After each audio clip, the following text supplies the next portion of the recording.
Mirë se erdhe në botën ku askush nuk është i pafajshëm. Sekrete shqiptare, vendi ku rrëfimet më të thella, më të ndaluara dhe më të pathëna të shqiptarëve marrin zë. Na bëni subscribe për histori të ndryshme.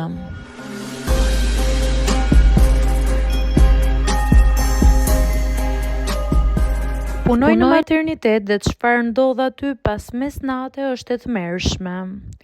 Unë quhem Anisa dhe punoj në maternitet prej shumë vitesh tashmë. Ditën gjithçka është ndryshe. Ka dritë, ka zhurmë, ka mjek që shkojnë dhe vinë, familjarë që presin me shpresë nëpër korridore, por pas mesnate materniteti shndërrohet në një botë tjetër. Një botë që publiku nuk e sheh dhe që shpesh as nuk do ta besojë. Turnet e natës janë më të vështirat, jo vetëm nga lodhja, por nga ajo që mbetet pezull në ajër. Frika, pasiguria, urgjencat që vijnë papritur dhe heshtja që mbulon gjithçka.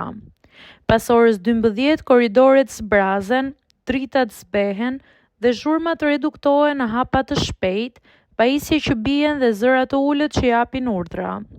Kam parë gra që vinë në mes të natës të vetme pa asnjë familjar. Disa janë shumë të reja, disa shumë të lodhura nga jeta. Disa dridhen nga frika më shumë se nga dhimbja.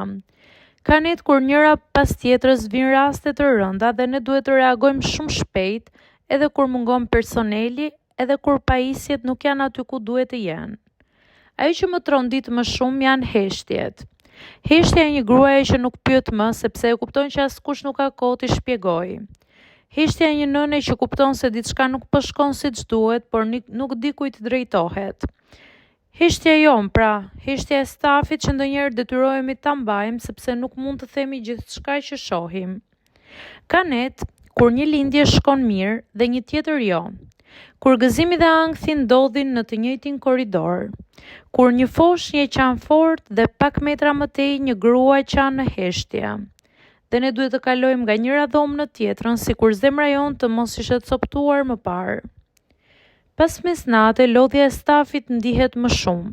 Ka mjek që kanë orë të tërë pa pushuar, infermierë që nuk kanë ngrënë asgjë, mami që mbajnë përgjegjësi të mëdha me mjete minimale, dhe çdo gabim, sado i vogël mund të ketë pasojë shumë të rëndë. Kjo frikë të ri mbi kokë gjithë natën. Më ka ndodhur të dal nga turni i natës dhe të mos flas me askënd për orë të tëra. Të shkoj në shtëpi të lahem, por ndjenja të mos më hiqet. Sepse ajo që ndodh pas mesnate nuk mbetet gjithmonë në spital. E merr me vete, në mendje, në trup dhe në shpirt. Njerëzit mendojnë se materniteti është vetëm vend gëzimi. Dhe është, por në të njëjtën kohë është vend ku përballesh me realitetin më të ashpër të jetës. Pas mesnate, kur gjithçka qetësohet në dukje, e vërteta del më fort, më e zhveshur, më e frikshme.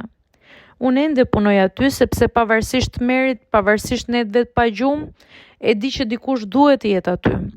Por çfarë ndodh pas mesnate në maternitet është diçka që nuk harrohet kurrë.